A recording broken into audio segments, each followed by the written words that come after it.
안녕하십니까? 오늘 오카리나 특창이 다른 날보다 훨씬 더 힘찬 것 같습니다. 씩씩하게 가라 그러시나? 예, 준비 많이 해주셔서 감사합니다. 항상 교회를 떠나게 되는 때가 되면 저보다도 저희 집사람 때문에 더 많이 아쉬워하는 분들이 많은데 우리 오카리나 팀은 그럴 것 같아요. 우리 어린이들을 가르칠 때는 어린이들이 좀 아쉬워했는데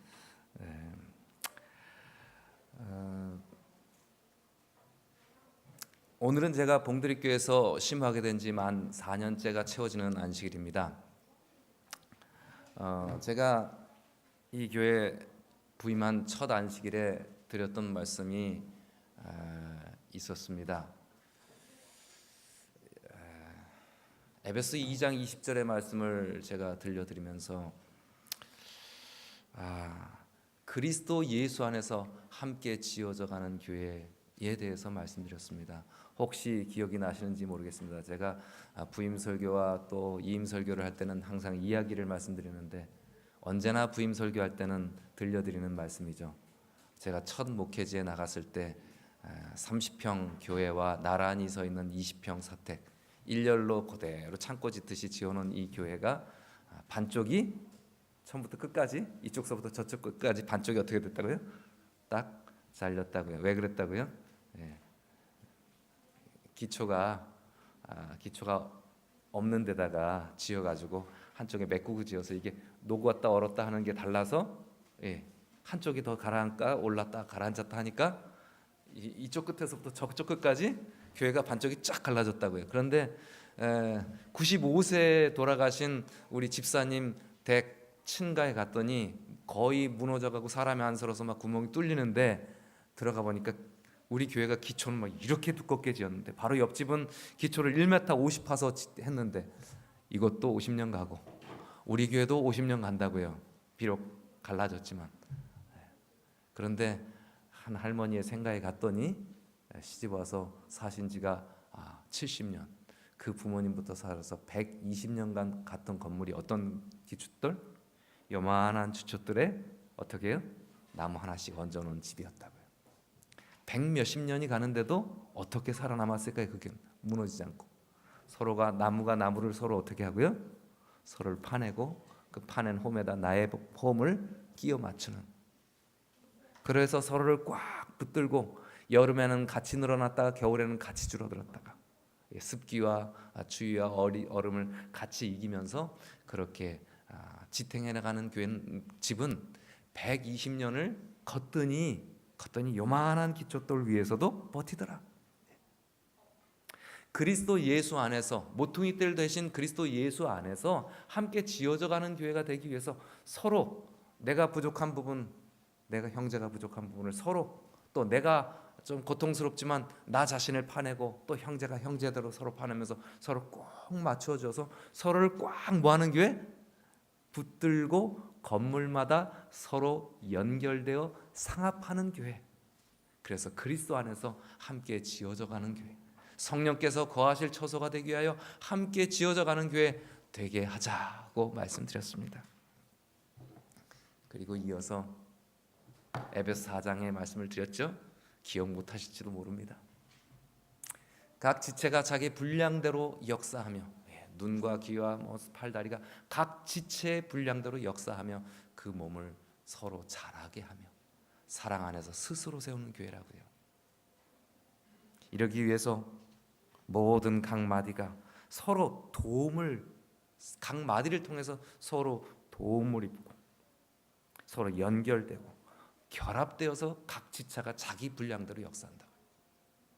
하나님께서 에베소를 바울 선생님을 통해서 보여주신 교회는 서로가 서로를 파내고 서로를 꽉 맞물려서 붙들고 있는 교회, 그리고 서로 각 몸이 그리스도이신 기초 안에 서로를 붙들고 연결된 그런 건물, 그리스도의 머리 되신 예수님 안에 각 지체 각 마디가 서로 연결되어 도움을 입는 교회, 그런 교회가 하나님이 원하시는 교회라고 말씀드렸습니다. 기억하십니까?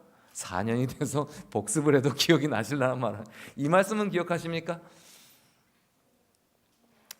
이 서로 마디를 통해서 도움을 입는 교회 말씀을 드리면서 한 장애가 있는 가족 이야기를 드렸습니다. 한 식구는 무릎에 장애가 있어가지고 무릎이 성하지 못하고, 한 식구는 팔굽이 이 엘보가 있어서 이 또 시원치가 못하고, 한 식구는 허리가 아파갖고 허리가 안 좋은, 이 세 식구가 함께 정말 심한 막리를 하는데, 한 식구가 허리 아픈 식구를 위해서 허리 무거운 거 들 때는 옆에 팔 아픈 사람, 무릎 아픈 사람 서로 돕고, 무릎 아픈 것 내려맡기에는 또 그 식구를 보호하는 거 다른 식구가 나서고, 또 팔을 써야 되는 일은 또 다른 식구들이 돕고 하다 보면, 항상 매일매일 일을 하다 보면 아주 건강한 장정 3명이 일한 것보다 훨씬 더 많은 일을 하더라는 얘기 들려드렸는데 기억하십니까? 우리가 서로 연약하지만 서로를 위하는 마음이 있을 때 이런 교회 될 것이라고 제가 말씀드렸습니다. 그리고 그런 교회를 세우자고 함께 호소했습니다. 그러나 돌이켜볼 때 그런 교회 만드는 일에 지난 4년은 저희가 심히 역부족이었음을 고백하지 않을 수 없습니다. 성도들의 연약한 점을 보듬고 또 보듬는 일에 제 사랑이 부족했음을 고백합니다. 제가 용서를 구합니다라는 말씀을 감히 드립니다. 제게 역부족이었음을 고백하면서 용서를 구합니다. 왜 이렇게 말씀을 드리게 되냐면, 제가 고별 설교를 준비하면서 저보다 3개월 늦게 오셔서 이 교회에서 우리 교회 계속 함께 하셨던 우리 박종환 교수님은 우리 교회에 어떤 당부의 말씀을 하셨는가, 이제 우리 특별 부흥회 한 4일 한 적 있지 않습니까? 그걸 제가 다 열심히 노트 필기한 거를 다시 한번 찾아 쭉 읽어봤습니다. 박종환 교수님은 저보다 이제 세 달 늦게 오셨는데 무슨 당부를 우리 성도님들에게 하셨는가? 자, 그랬더니 우리는 모두 자식들에게 죄인입니다라는 말씀을 하셨어요. 자식들에게 죄인입니다. 왜냐하면 우리 모든 자녀들은 성경을 통해서 하나님과의 관계를 배우고 자신을 배우는 것도 아니고요, 뭐 도덕책, 윤리책을 통해서 자기를 배우는 게 아니라 오직 누구를 통해서만 배운다? 부모를 통해서만 자식을 배운다. 자신을 배운다. 자기 자신에 대해서, 내가 왜 이런 모습, 내가 왜 이런 성격, 내가 왜 이런 약점을 가지고 있는지를 알려면 부모를 통해서만 자기를 배운다는 거예요. 그래서 사실 우리는 자식들에게, 부모된 우리는 모두 자식들에게 죄인이라는 말씀하셨어요. 그러면서 당부의 말씀을 저에게 하셨습니다. 미안하다는 말의 힘이 얼마나 위대한 것인지 말씀해 주셨어요. 미안하다는 말의 힘. 그래서 저는 오늘 마지막 고별 설교를 용서를 구합니다, 죄송합니다 하는 말씀의 힘을, 이게 어떤 면에서 성도들이 하나님과 함께 관계를 갖는 일에 목사가 굉장히 중요한 역할을 합니다. 부모에게 배우듯이 말입니다. 그래서 어떻게 보면 목사는 성도들에게 죄인일 수밖에 없습니다. 하나님의 진정한 사랑의 모습을 전달하기보다는 오히려 연약한 인간의 모습을 더 많이 드러내게 될 때가 많기 때문입니다. 그래서 목사는 성도들에게 죄인입니다. 마치 부모가 모든 자식들에게 죄인이 될 수밖에 없는 것처럼 말입니다.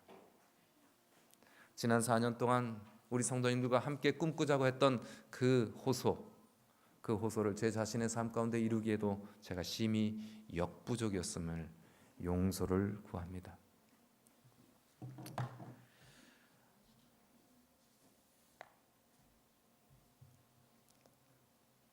성도들의 강점을, 연약한 점 보듬고 또 보듬는 일에 제가 부족했고요, 성도들의 강점을 격려하고 또 격려해서 신바람 나는 신앙생활을 하도록 돕는 일에도 제 사랑이 부족했음을 용서를 구합니다. 성도들의 욕구를 잘 헤아려서 재미있고 유쾌한 일이 넘쳐나는 그런 교회가 되게 하는 일에도 저의 사랑이 많이 부족했습니다. 교회는 재밌어야 됩니다. 우리 애들에게 오늘 제가 말씀드렸어요. 하나님이 이 안식일에는 절대로 다른 사람하고 놀지 말고 누구하고 놀자? 나하고 놀자. 아기 때부터 누구 때까지? 93세 할머니? 아니, 돌아가시는 그날까지 누구하고만 이 날은 놀아야 된다고요? 하나님과 재밌게 놀아야 된다고요. 그런데 우리 성도님들이 재밌게 하나님과 함께 즐기고 노는 일에 제 도움이 부족한 것은 제 사랑이 부족했기 때문입니다. 성도들과 더 가까이 다가가고 더 함께 아파하며 함께 즐거워하고 함께 노는 일에도 제 사랑은 부족했습니다. 솔직히 말씀드리면 때때로 동네 주민들하고 지내는 것이 더 편할 때도 있었습니다. 교회 조언과 신중호 장로님의 조언대로 제가 이 동네 이 도로 편입되는 곳에 주민 대표가 되어서 60여 명을 도울 때 아주 잠깐이었지만 나를 의지하고 내게 자기의 어려운 사정을 호소하고 도움을 요청하는 그 주민들을 도울 때 아주 잠깐이었지만 그들이 마치 제 양처럼 느껴지고 내가 도와야 될 그런 내 양들이라는 느낌을 받게 되었습니다. 저하고 서먹하고 저를 서먹하게 대하는 성도들보다 오히려 나를 돕고 나를 의지하는 사람들에게 좀 더 내가 목자 같은 감정을 느꼈을 때 제가 심히 부끄러웠지만 저절로 제 마음이 그렇게 되는 모습을 보면서 한없이 하나님 앞에 부끄러웠습니다. 그러면서 제 자신이 그리스도를 더 많이 담고 더 자주 제 삶에 담아서 제 마음에 담아서 좀 더 유연하고 좀 더 넓은 그릇이 되었어야 되는데 그러지 못했음을 여전히 그 일에 제 사랑이 부족했음을 용서를 구합니다. 우리 성도님들은 헌금하는 일에 전적인 헌신을 하셨습니다. 교회를 건축하는 일에. 그렇지만 교회를 건축하는 일은 우리가 다 맡겨서 했습니다. 가장 가까이 있는 저마저도 교회를 짓는 일에는 직접적으로 참여한 일은 직접적으로 땀 흘리는 일은 별로 많지 않았습니다. 그저 제가 가진 것, 우리 성도님들이 가져오시는 것 때에 맞춰서 열심히 참을 내주는 정도. 그러나 저에게 교회를 건축하는 일이 그저 쉽지만은 않았습니다. 때때로 우리 성도님들이 헌금하는 이 피 같은 헌신, 정말 우리 성도들의 그 엄청난 헌신이 헛돈되지 않도록 또 2중 3중으로 중복 투자되지 않도록 한번 해놓은 일을 다시 일해야 되는 일을 막아서야 하는데도 때로는 제가 그것을 막아서지 못하고 또 어떨 때는 아무 일도 하지 못했을 때 저에게는 참으로 고통스럽고 힘든 시간이었습니다. 내가 쓸데없이 혼자 걱정하고 염려하는 것을 대부분 성도님들이 싫어하는데도 그럴지라도 하나님의 교회를 위해서 말릴 것은 말리고 관철시킬 것은 관철시켰어야 했지만 그것도 제 사랑이 부족했습니다. 그렇지만 누군가 저를 위로했습니다. 당신이 이 교회를 위해서, 그 건축을 위해서 아무것도 안 한 것이, 아무것도 못한 것이 이 교회를 위해서 가장 많이 한 것입니다 라고 말해준 사람이 있었습니다. 왜냐하면 교회를 건축하면서 서로 다른 의견으로 대립하는 것보다 서로 함께 이해하고 또 때로는 포기하고 때로는 수그러들 줄 아는 것도 교회를 위해서는 더 좋은 일이기도 할 때가 있기 때문입니다. 어쨌든 이 모든 일에 제 사랑이 부족했음을 고백합니다. 용서를 구합니다. 요즘 많이들 말합니다. 사과를 구하고 용서를 구하는 것은 당사자에게 해야 된다고요. 당사자에게. 어쩌면 제가 가장 크게 용서를 구해야 될 분은 이 교회를 목숨처럼 사랑하고 아끼시는 하나님께 용서를, 그 당사자인 하나님께 용서를 구해야 할 것입니다. 하나님께 감히 용서를 구합니다. 제 사랑이 많이 부족했습니다. 마지막 고별 설교 시간에 사과나 용서는 이쯤 정도로 이제 줄이고 당부의 말씀을 드려야 마땅하겠습니다. 근데 마지막 당부의 말씀을 드리려고 지난 한 주 동안 이렇게 제가 이사를 준비하면서 또 이렇게 하는 과정 속에서 그 마지막 말씀까지도 제가 또 용서를 구해야 될 상황이 생겨버렸습니다. 삼육대학 원예학과 교수님이셨던 한상균 교수님은 죄책감의 신학이라는 주제로 한동안 깊은 통찰을 이루었습니다. 그리고 원예학과 건국대학 원예학과 손기철 교수는 왕의 기도라는 책을 쓰고 신유기도 나름 부흥 강사로서 어떤 목사보다 나름 아주 활발하게 자기의 신학을 설파하고 있습니다. 그런데 저는 오히려 원예학과 교수님들이 아닌데 목사로서 감히 예수님의 신학을 제 나름대로 이해하게 된, 제 나름대로 예수님의 신학을 깊이 통찰하고 더 자세하게 이해하려고 애쓰면서 예수님의 신학을 이해하게 된 신학을 우리 성도님들한테 마지막으로 다시 한번 당부의 말씀으로 드립니다. 예수님의 신학입니다. 예수님의 신학은 금년에도 그대로 두소서 내가 두루하고 걸음을 줄이니. 누가복음 13장 6절서부터 9절까지 말씀입니다. 한 주인이 과원직에 와서 말합니다. 내가 이 과원에 3년 동안 열매를 부었으나 아직도 3년이 되도록 열매가 없었다. 내가 찍어버리겠다. 과원직에 말합니다. 주인님, 금년에도 그대로 두소서. 내가 두루하고 걸음을 줄이니 이후에도 만일 열매를 맺지 못하면 찍어버리소서. 예수님의 신학은 죄책감의 신학, 왕의 기도, 어떤 신유 이런 것이 아니라 예수님의 신학은 저도 과수원지기로 5년 경험을 가지고 깊이 일하려고 또 노력하며 통찰하면서 제가 목사로 또 20여 년을 지내면서 예수님의 신학은 걸음더미의 신학이었음을 다시 한번 말씀드립니다. 그런데 이 걸음더미의 신학마저도 제가 예수님께 우리 가족에게 성도들에게 용서를 구해야 될 만한 상황이 되어버린 것을 알게 되었습니다.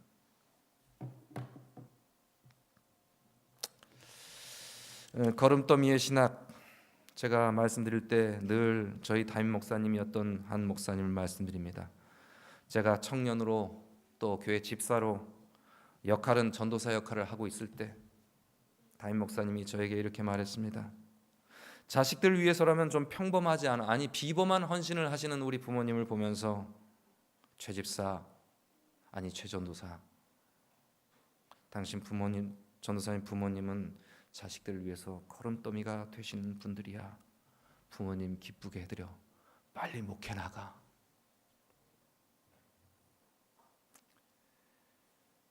그 목사님 말씀을 들으면서 제 마음속에 쿵 하는 깨달음이 있었습니다.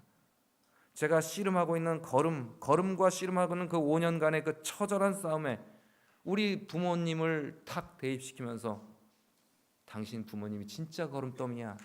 아니 제가 그 걸음과 5년간의 치열한 싸움을 보내면서 우리 예수님이야말로 진정한 걸음더미셨음을 제가 깨닫게 되는 순간이었습니다.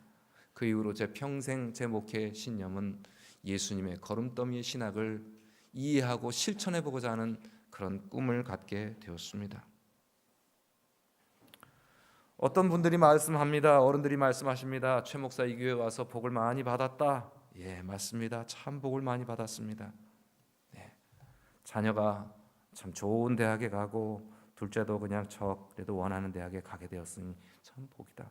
예, 맞습니다. 복 많이 받았습니다. 저는 제 부모님의 걸음더미뿐만 아니라 저를 위해서라면 저의 연약하지만 저의 성격을 알아보시고 너는 목사가 어울린다. 성도님들 믿지 않으시겠지만요, 제 집사람이 직업 상담사 훈련을 받으면서 그 상담사 집을 가져오면 제 적성 중에 가장 높은 건 뭔지 아십니까? 목회입니다. 예. 성도님들은 잘 믿어지지 않으시겠지만 제 직업 적성 중에 제일 높은 게 목회예요. 저는 도무지 아닐 거라고 생각했지만 저희 담임 선생님은 저를 위해서 걸음더미가 되기를 제자들을 위해서라면 걸음더미가 되기를 부끄러워하지 않으시고 마다하지 않으셨던 선생님들이에요. 저를 목회로 이끌어 주셨습니다. 죽어가면서도 현수야 빨리 목회 나가라. 그만큼 네가 실습하고 했으면 됐다. 이제 빨리 나가라. 하셨던 걸음더미 되신 선생님들을 생각합니다. 그 선생님뿐만 아니라 많은 선생님들을 기억합니다. 그래서 제가 복을 받았습니다. 저희 아들, 딸이 적어도 비교적 선생님들을 제자들을 위해서라면 걸음더미가 되기를 아끼지 않으신 저의 담임 선생님들 같은 그런 선생님들 덕분에 선생님들이라면 말씀이라면 비교적 잘 듣는, 그리고 선생님들이라면 존경하는 그런 축복을 제가 받았습니다. 그래서 우리 아이가 자기 실력에 비해서 가장 월등하게 향상을 하는 아이였다 그래요. 예. 재수할 때도 그 몇백 명 중에 선생님 말씀 제일 잘 들어서. 저도 그랬습니다. 제가 고3 때도 그랬습니다. 그렇기 때문에 제가 존경하고 그 걸음더미가 되어주신 부모님과 걸음더미가 되어주신 선생님들 밑에 제가 자랐습니다. 제 목회도 그런 걸음더미가 되길 소망했습니다. 그러나 이 모든 일에 사실 제가 부족했습니다. 사실 제가 걸음더미가 되려고 많이 했습니다. 부모님은 형제를 위해서 9살, 10살 이때부터, 아버님은 10살, 어머님은 9살 살림을 다 떠맡고 형제를 위해서 진짜 걸음더미가 되신 평생을 살다가 자식들을 위해서 걸음더미가 돼서 지금까지 푹푹 썩고 계시지만, 그래서 그분들은 그게 익숙한 거고요. 그 다음에 이런 농법 저런 농법 다 달아봐도 그것보다 제일 좋은 건 뭐니 해도 걸음이야 라는 것을 아시는 분들이니까 그것이 쉬운 일이지만, 사실 우리 아들, 우리 아내 같은 경우는 걸음을 왜 해야 되는데 걸음을 왜 해야 되는지도 모르는 사람이에요. 예. 제 밑으로 제가 이사를 가면 12명이 제 뒤로 하나씩 차례대로 옵니다. 맨 마지막은 3월 중순이 되겠죠. 하루라도 제가 빨리 나가야만 됩니다. 그런데 사실 지난 한 주간 몹시 추웠습니다. 앞으로도 한 주 이상은 걸릴 것 같습니다. 아직 제가 살 거처를 준비를 못했습니다. 우리 가족들이 아버지의 명분을 위해서, 우리 가족들을 위해서는 희생시킵니까? 아버지는 맨날 그러십니까? 아버지는 평생 그렇습니다. 우리 집사람은 제가 그런 줄 알고 영어학원에 정말 의사 잘 나가는 사람 많지만 그런 영악한 사람들 말고 그냥 특이한 저를 선택했으니까 그렇지만, 우리 아이들은 아버지의 명분을 위해서 우리 가족들을 희생시키는 거 좀 안 했으면 좋겠습니다. 네, 맞습니다. 제가 그 말씀을 이번 한 주간 동안 생각하면, 내가 걸음더미의 신학을 가지고 있으면서 우리 성도들에게 자꾸 걸음더미의 짐을 나눠지게 하고, 가족들에게 짐을 나누게 하고, 제 부모님은 그게 쉬웠지만 제 아내와 제 아들, 딸, 그리고 우리 성도들에게는 그 짐이 너무 무거웠겠구나.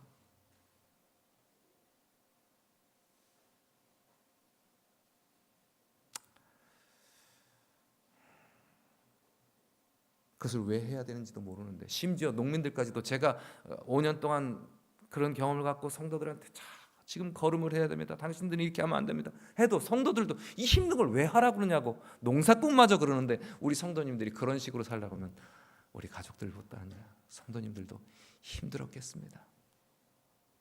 그러려면 제가 진짜 걸음더미가 되어줘야 되고, 제 사랑이 풍부해서 그 사랑으로 넉넉히 함께 걸음으로 함께 해야 되는데, 제 사랑이 우리 성도들을 감동시켜 함께 걸음더미 되게 하는 일에는 부족했음을, 용서를 구하지 않을 수가 없었습니다. 어쨌든 제가 이해한 예수님의 신학은 철저하게 걸음더미의 신학입니다. 3년 동안 그분은 열매를 거두지 못하셨습니다. 과언지는 찍어버리려고 하십니다. 하나님 오셔서 찍자고 하십니다. 그러나 예수님은 말씀하십니다. 금년에도 그대로 두소서, 제가 두루 파고 걸음을 주겠습니다. 제가 끊어내겠습니다. 죄의 쓴 뿌리들을 끊어내겠습니다. 그리고 제가 제 몸을 부서뜨리고 제 몸을 파묻어서 제가 걸음더미가 되겠습니다. 그러면 이들이 열매를 맺을 것입니다. 그때 열매를 못 주면 그때 찍어버리십시오. 제가 걸음더미가 되겠습니다. 예수님은 하늘 아버지께 호소하십니다. 그리고 십자가 앞으로 용감하게 뚜벅뚜벅 걸어 나가시는 것입니다. 자기를 십자가에 못 박는 자기를 이해하지 못하는 성도들까지라도, 자기를 이해하지 못하는 백성들까지라도 주님은 감동적인 모습으로, 주여 저들의 죄를 용서하옵소서, 저들은 자기들의 하는 일을 알지 못합니다, 저들을 용서하여 주옵소서 라고 말씀하십니다. 주님은 자기가 걸음더미가 되어야만 이 땅뿐만 아니라 온 하늘 우주가 건강하게 열매 맺을 것을 아셨습니다. 그래서 주님은 나는 걸음더미가 되겠다고 말씀하신 것입니다. 누가복음 13장의 유명한 비유, 예수님의 마태복음, 공관복음, 모든 예수님 복음서의 핵심, 기독교 복음의 진수는 바로 걸음더미의 신학입니다. 동의하십니까? 그런데도 우리에겐 그 일이 힘듭니다.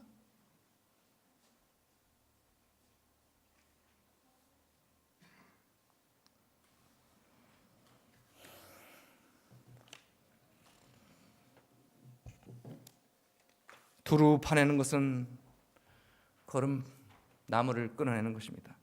무성한 나무가 열매가 없었습니다. 이때는 아직 때가 되지 않았습니다. 무화과는 초반에 한번 따고 그 다음에 나중에 한 번 더 따납니다. 그런데 이 무화과가 이렇게 무성한 나무를 끊어내기 위해서는 전지를 해내야 되는데 여름철에 전지해낼 수가 없어요. 그러니까 당장 처방하기 위해서 뭐부터 끊었습니까? 뿌리부터 끊었습니다. 제가 여러 번 말씀드렸습니다. 나무 위와 나무 아래, 뿌리 부분과 위에는 딱 1대 1이라고 말씀드렸습니다. 여기 무성한 거를 갖다 힘을 무성해버리면 열매가 없으니까 일단은 세력을 진정시키기 위해서 뭐 합니까? 끊어낸 겁니다. 파서 두루 파서. 그 다음에 양분이 요소비로 많이 치면 너무 무성해지고 인산비료 그다음에 관리비료 이렇게 충분해야 이게 균형이 맞아서 열매 맺는데 이게 균형이 깨졌습니다. 우리의 신앙이 겉보기에 좋아 보이는 재림 신앙, 예수님 곧 오시니까 내 신앙이 이렇게 경건해 보이려고 하는 노력만 가지고는 뭐가 부족합니까? 그리스도의 사랑이 부족합니다. 그래서 이 열매가 부족합니다. 균형이 안 맞습니다. 우리 신앙이 균형이 안 맞아요. 우리 이상과 우리 현실이 안 맞습니다. 그래서 예수님 뭐 하십니까? 내가 사랑으로 걸음더미가 되어야만 비로소 그 균형이 맞는다고요. 뭐니 해도 뭐예요? 열매는 걸음이에요. 걸음. 그래서 예수님은 자신이 걸음이 되셨습니다. 자식들을 위해서 걸음이 되시는 것입니다. 형제들을 위해서, 이웃들을 위해서, 내 가족을 위해서 예수님은 걸음이 되셨습니다.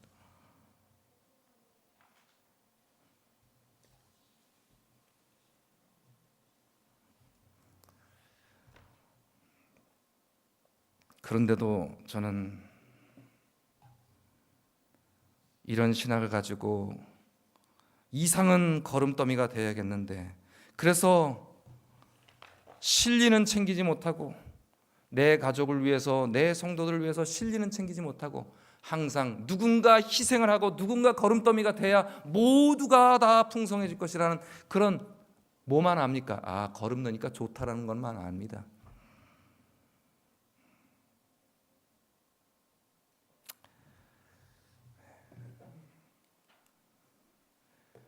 딸애가 저에게 이렇게 말했습니다. 아빠, 내가 아빠를 20년 정도 이렇게 같이 지내면서, 우리 딸애는 5살 때도 원주 3년 학교 가서 같이 삽질하고 맨날 저 따라서, 제가 무모한 짓을 할 때마다요.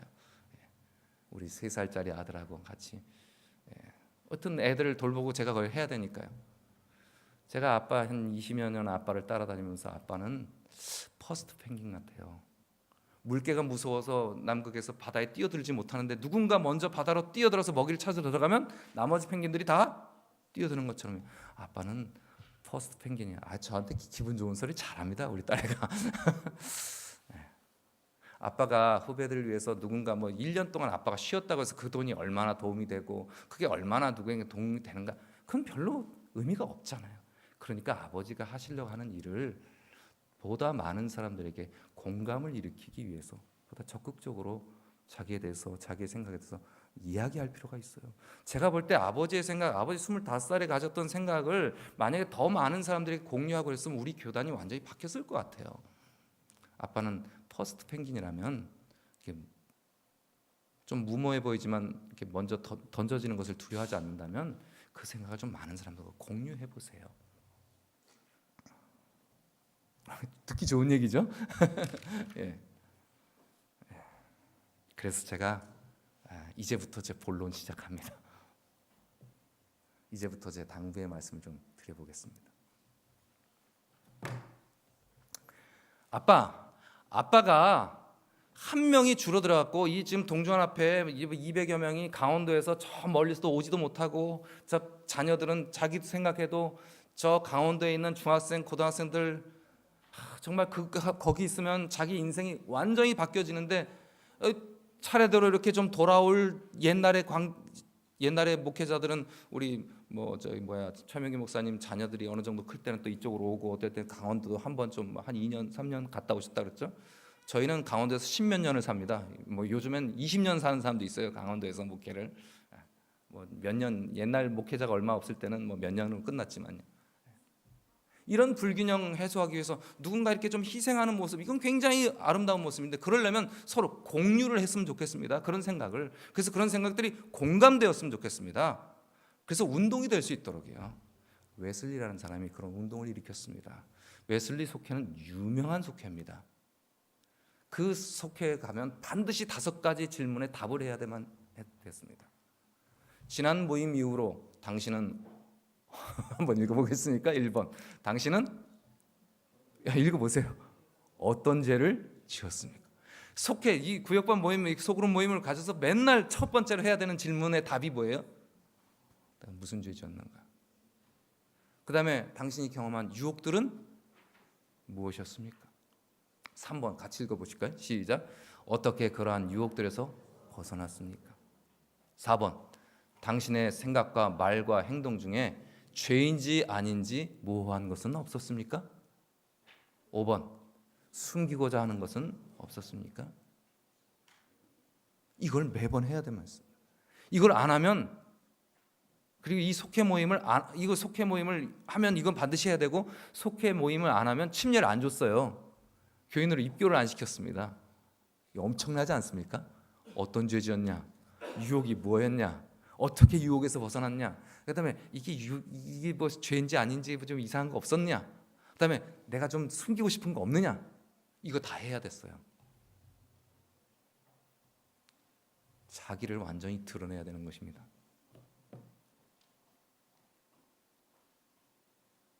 교회는 뭐가 있어야 된다고요? 재미가 있어야 된다고요. 이 속회가 재밌었을까요? 재미없었을까요? 엄청나게 재밌었습니다. 요즘에 우리 교회에서 가장 핫한 반이 하나 있어요. 저쪽 반이 아주 한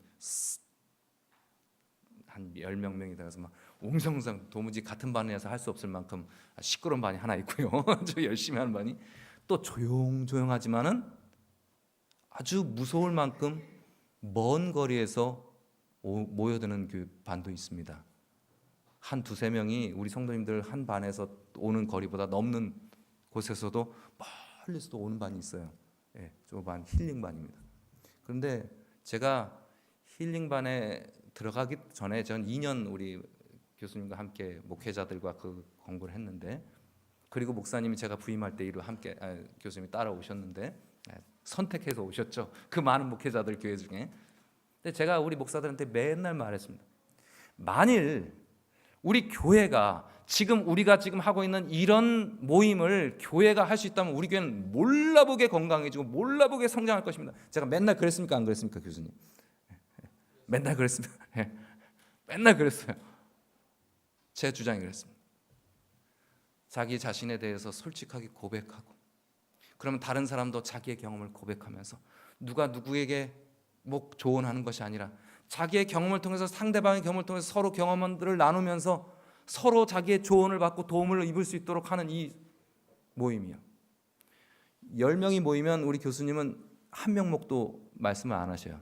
청년들 반에서도 그렇습니까? 청년들 반은 좀 나은가? 덜한가? 우리 목사들 반하고 집사님들 반도 그렇죠? 목사들 반은 0.5% 정도, 5%도 말씀 안 하십니다. 각자의 경험을 나누게 하는 것입니다. 놀라운 개방성을 가졌습니다. 초기 재림교회가 가장 주된 활동, 웨슬레가 죽으면서 이 감리교회 속회는 완전히 무너졌습니다.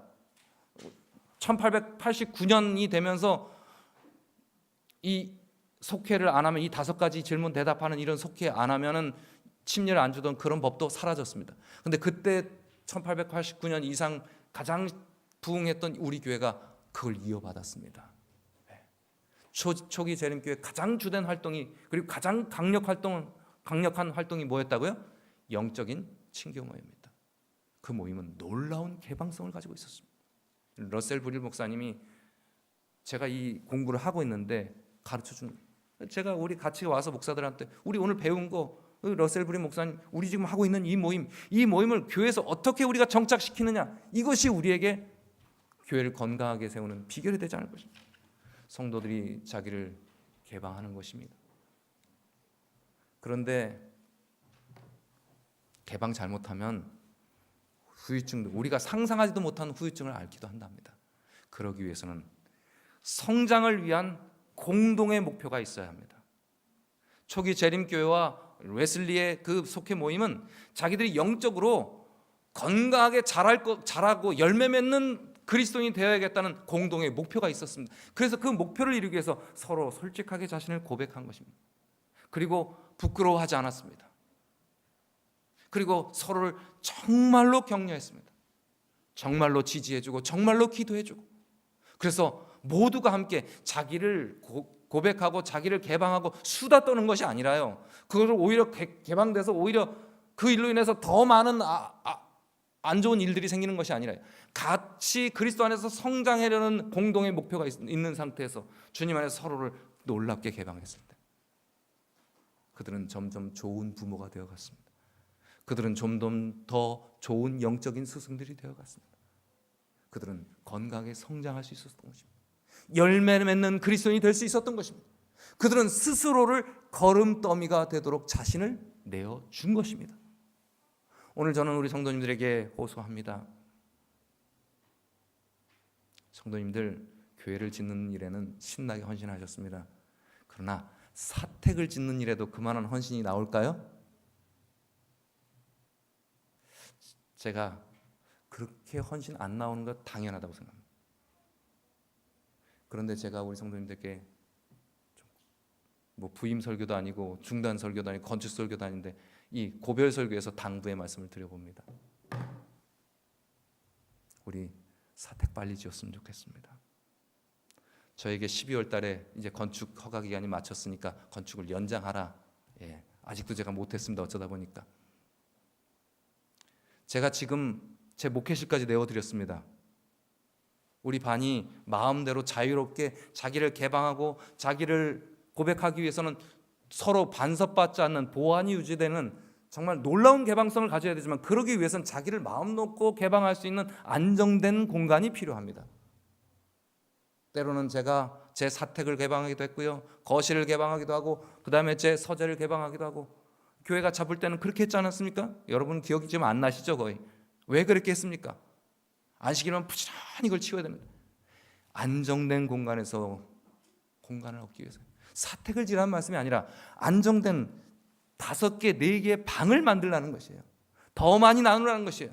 더 많이 반을 세분해서 더 많이 자신을 개방하라는 것입니다. 놀라운 개방성, 재림교회가 든든히 성장하던 그 개방성, 자기 자신을 서로 형제에게 걸음더미로 내어주고 내 삶을 통하여 형제에게 양분이 되어 서로를 내 부끄럽지만 내 부끄러운 것을 깎아내고 또 깎아내고 서로 자기를 지키려고 하는 것이 아니라 서로를 꽉 붙들고 서로 연결되어서 서로 도움을 입고 서로 상합하여 각 마디가 자기의 지체의 분량대로 서로 역사하여 그리스도 안에까지 이르기까지 자라가게 하는 일에는 뭐가 필요해요?